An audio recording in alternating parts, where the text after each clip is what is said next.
Assalamu alaikum students. I hope you are all fine at your homes. I am your maths teacher Nazia Atif. हम page number करेंगे page number 62 और इस पे जो है वो हमने आप लोगों को दिखाना है जी ब्लैंक्स हैं इसमें कुछ और इस ब्लैंक्स में आपने शेप्स को जो है वो पहले देखना है कि इसके अकॉर्डिंग कौन सी शेप है और फिर उसके अंदर आपने उसका नेम जो है वो राइट करना है स्पेलिंग के साथ जो है। यानी look at the objects given below, जो आपको ऑब्जेक्ट्स दिए गए हैं उसको देखें और फिर आपने इसका नेम राइट करना है। Cube has 6 faces and all faces are square.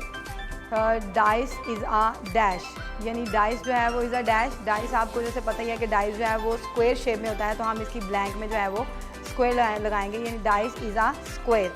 Number 2 पे है square is round on all sides and has 1 face only, तो an orange is a dash. Orange is a dash यानी orange is a round. Number 3 पे है corn has 2 faces is 2 faces, 1 is a flat circle and 1 is curved face. And इसकी जो blanks होंगी birthday cap is a dash, यानी birthday cap is a cone, इसकी dash में हम लगाएंगे कॉर्न। नंबर 4 पे है cylinder has 3 faces, 2 are flat circles and 1 is curved face.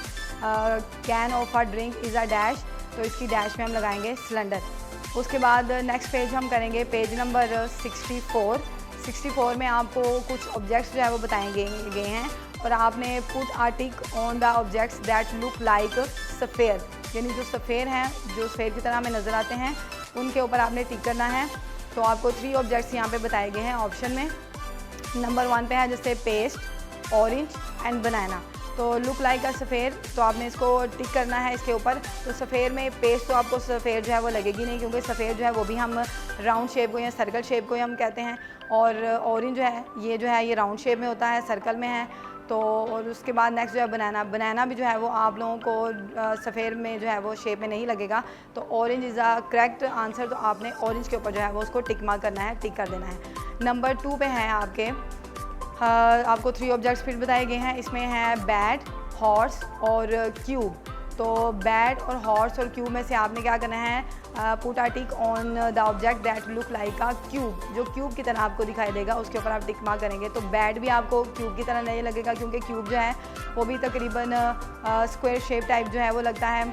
Horse जो है ये भी आपका क्यूब शेप में नहीं होगा। तो नेक्स्ट जो है आपकी ऑब्जेक्ट है क्यूब, तो cube is a right answer, तो आपने क्यूब के ऊपर जो है वो टिक मार्क करना है। नेक्स्ट जो है वो ऑब्जेक्ट आपको बताए गए हैं वो हैं, एक है शटलकॉक है, हेलीकॉप्टर है और काइट है। तो इसमें से आपने put the tick on the object that look like a cone, जो कि कोन की तरह होगा। तो कोन में जो है हेलीकॉप्टर जो है वो भी कोन की तरह नहीं लगता है, या काइट जो है वो भी आपको कोन की तरह की नहीं लग रही होती है। तो शटल कॉक जो है वो कोन की तरह हमें लग रहा है, जैसे कोन में चूँकि आइसक्रीम खाने वाली जो कोन होती है वो हमें ट्रायंगल शेप में जो है वो लग रही होती है, तो इसके 3 जैसे कॉर्नर्स होते हैं। तो शटल जो है वो कोन की तरह जो है वो हमें दिखाई दे रही है, तो हम शटल के ऊपर जो है वो टिक मार्क करेंगे।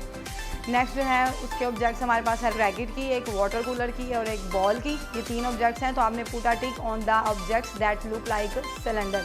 सिलेंडर जो होता है इस तरह की जो शेप होगी उसके ऊपर आपने टिक मार्क करना है। तो रैकेट जो है वो भी आपको सिलेंडर शेप का नहीं लग रहा है, या बॉल जो होता है वो भी राउंड शेप का होता है, वो भी सिलेंडर नहीं लग रहा है।